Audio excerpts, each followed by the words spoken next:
بسم اللہ الرحمن الرحیم۔ محترم ناظرین، شوہر کو یہ جملہ بولنے والی عورت سیدھا جہنم میں جائے گی۔ آگ میں عورتیں مردوں سے زیادہ کیوں ہیں اور کس عورت کو آپ صلی اللہ علیہ وآلہ وسلم نے طلاق دینے کا حکم دیا ہے، بیوی کا خاوند پر کیا حق ہے، جاننے کے لیے ویڈیو کو مکمل ضرور دیکھیں۔ محترم ناظرین، آپ صلی اللہ علیہ وآلہ وسلم سے یہ ثابت ہے کہ جہنم میں عورتوں کی کثرت ہے۔ عمران بن حسین رضی اللہ تعالیٰ عنہ بیان کرتے ہیں، نبی کریم صلی اللہ علیہ وآلہ وسلم نے فرمایا، میں نے جنت میں جھانکا تو اس میں اکثر لوگ فقراء تھے، اور میں نے جہنم میں جھانکا تو اکثر عورتیں تھیں۔ اور اس کے سبب کے متعلق نبی صلی اللہ علیہ وآلہ وسلم سے پوچھا گیا تو آپ نے وہ بھی بیان فرمایا۔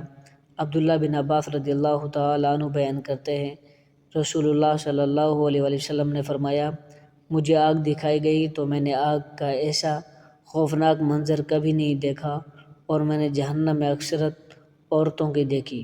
ابو سعید رضی اللہ تعالیٰ عنہ بیان کرتے ہیں، نبی کریم صلی اللہ علیہ وآلہ وسلم عید الاضحیٰ اور عید الفطر کے لیے عیدگاہ کی طرف نکلے، عورتوں کے پاس سے گزرے تو فرمانے لگے، اے عورتوں کی جماعت، صدقہ و خیرات کیا کرو، مجھے دکھایا گیا ہے کہ تمہاری جہنم میں اکثریت ہے۔ تو وہ کہنے لگی، اے اللہ کے رسول، وہ کیوں؟ تو نبی کریم صلی اللہ علیہ وآلہ وسلم نے فرمایا، تم گالی گلوچ بہت زیادہ کرتی ہو اور خاوند کی نافرمانی کرتی ہو، میں نے دین اور عقل میں نہ کہ تم اس سے زیادہ کوئی نہیں دیکھا۔ تم میں سے کوئی ایک اچھے بھلے شخص کی عقل خراب کر دیتی ہے۔ وہ کہنے لگی، اے اللہ کے رسول صلی اللہ علیہ وآلہ وسلم، تو ہمارے دین اور ہماری عقل میں نقص کیا ہے؟ نبی کریم صلی اللہ علیہ وآلہ وسلم نے فرمایا، کیا دو عورتوں کی گواہی ایک مرد کے برابر نہیں؟ تو وہ کہنے لگی، کیوں نہیں؟ نبی کریم صلی اللہ علیہ وآلہ وسلم نے فرمایا، تو یہ اس کی عقل کا نقصان ہے۔ کیا جب کسی کو حیض آ جائے تو وہ نماز اور روزہ نہیں چھوڑتی؟ وہ کہنے لگی، کیوں نہیں؟ نبی کریم صلی اللہ علیہ وآلہ وسلم نے فرمایا، یہ اس کے دین کا نقصان ہے۔ سیدنا انس بن مالک رضی اللہ تعالیٰ عنہ سے روایت ہے، نبی کریم صلی اللہ علیہ وآلہ وسلم نے فرمایا، کسی بشر کے لیے اجازت نہیں وہ دوسرے بشر کو سجدہ کرے۔ اگر ایک انسان کا دوسرے انسان کو سجدہ کرنا مناسب ہوتا تو میں عورت کو حکم دیتا کہ وہ اپنے خاوند کو سجدہ کرے، کیونکہ اس پر اس کے خاوند کا بہت بڑا حق ہے، اور اس ذات کی قسم جس کے ہاتھ میں میری جان ہے، اگر خاوند کو پاؤں سے لے کر سر کے مانگ تک پھوڑے نکل آئیں اور اس سے لہو اور پیپ بہنا شروع ہو جائے، اس کی بیوی اگر اس کو چاٹنا شروع کر دے تو پھر بھی وہ اپنے خاوند کا حق ادا نہیں کر سکے گی۔ سورج اور چاند گرہن کی حقیقت یہ اللہ تعالیٰ کی قدرت کی نشانیاں ہیں، یہ ظاہر کرنے کے لیے کہ وہ قادر مطلق ہے۔ اللہ تعالیٰ سورج سے روشنی دیتا ہے اور چاند سے چاندنی دیتا ہے، وہی اللہ تعالیٰ ان کو مانند کرنے پر بھی قادر ہے۔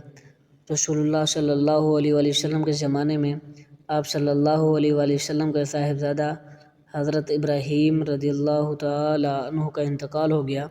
اس زمانے میں لوگوں کا خیال یہ تھا کہ سورج گرہن کسی بڑے آدمی کی وفات یا پیدائش کی وجہ سے ہوتا ہے، جیسا کہ ابھی آپ صلی اللہ علیہ وآلہ وسلم کے بیٹے پر وفات ہوا، تو آپ صلی اللہ علیہ وآلہ وسلم نے اس عقیدے کی نفی فرمائی۔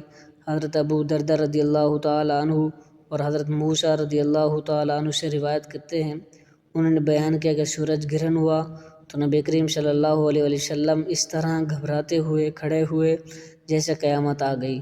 آپ صلی اللہ علیہ وآلہ وسلم مسجد میں آئے اور طویل ترین قیام و رکوع اور سجود کے ساتھ نماز پڑھی۔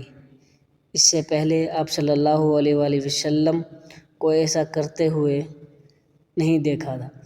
آپ صلی اللہ علیہ وسلم نے فرمایا کہ یہ تین نشانیاں ہیں جن کا تعلق کسی کی موت اور حیات کے سبب نہیں ہوتا، بلکہ اللہ تعالیٰ اس کے ذریعے اپنے بندوں کو ڈراتا ہے۔ جب تم اس کو دیکھو تو ذکر الہی اور دعا و استغفار کی طرف دوڑو۔ لہذا چاند گرہن اور سورج گرہن کے وقت ہمیں پیارے نبی صلی اللہ علیہ وآلہ وسلم کی دی ہوئی تعلیمات کے مطابق اللہ تعالیٰ کی طرف متوجہ ہو کر دعا اور استغفار میں مشغول ہونا چاہیے۔ پھر آپ صلی اللہ علیہ وآلہ وسلم نے فرمایا، بلا شبہ سورج اور چاند اللہ تعالیٰ کی دو نشانیاں ہیں، انہیں کسی کی موت و حیات کی وجہ سے گرا نہیں لگتا، لہذا جب تم یہ صورتحال دیکھو تو اللہ تعالیٰ کو فریاد کرو۔ لوگوں نے کہا، اے اللہ کے رسول، ہم نے آپ کو دیکھا تھا کہ آپ نے اپنے قیام کے دوران کسی چیز کو پکڑنے کی کوشش کی، پھر ہم نے دیکھا کہ آپ پیچھے ہٹے۔ آپ صلی اللہ علیہ وآلہ وسلم نے فرمایا، میں نے جنت دیکھی، یا فرمایا مجھے جنت دکھائی گئی تو میں نے اس سے ایک گوشہ لینے کی کوشش کی تھی، اگر میں اسے لے لیتا تو تم رہتی دنیا تک اس سے کھاتے رہتے۔ نیز میں نے آگ دیکھی، میں نے اس جیسا خوفناک منظر کبھی نہیں دیکھا۔ میں نے جہنم میں زیادہ عورتوں کو دیکھا۔ لوگوں نے کہا، اے اللہ کے رسول، کیوں؟ آپ صلی اللہ علیہ وآلہ وسلم نے فرمایا، اپنے کفر کی وجہ سے۔ کہا گیا کہ وہ اللہ کے ساتھ کفر کرتی ہیں۔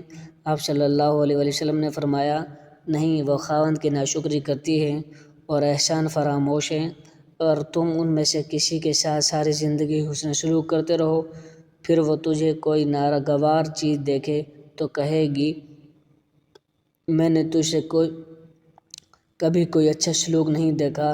یہ ہے وہ جملہ جس کے جملے شوہر سے بولنے والی عورت جہنم میں جائے گی۔ آپ صلی اللہ علیہ وآلہ وسلم نے کسی عورت کو طلاق دینے کا حکم دیا۔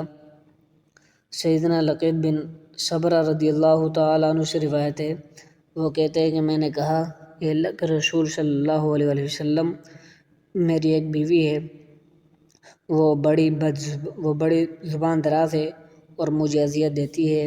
آپ صلی اللہ علیہ وآلہ وسلم نے فرمایا، اسے طلاق دے دو۔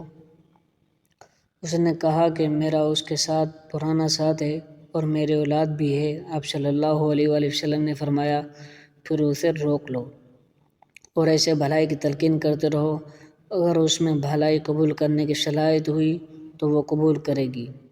بہرحال تم اپنی بیوی کو اس طرح نہیں مارنا جیسے لونڈی کو مارا جاتا ہے۔ حضور صلی اللہ علیہ وآلہ وسلم نے فرمایا، اللہ اس شخص کے چہرے کو تر و تازہ رکھے جس نے میرے سے کوئی حدیث سنی، پھر جیسے سنی ویسے ہی آگے پہنچا دیا۔ محترم ناظرین، امید کرتا ہوں آپ سب کو یہ ویڈیو پسند آئی ہوگی۔ مزید اس طرح کی ویڈیو دیکھنے کے لیے ہمارے چینل کو سبسکرائب ضرور کریں۔ ملتے ہیں نیکسٹ ویڈیو میں۔ اپنا بہت سارا خیال رکھیے گا۔ اللہ حافظ۔ جزاکم اللہ خیرہ۔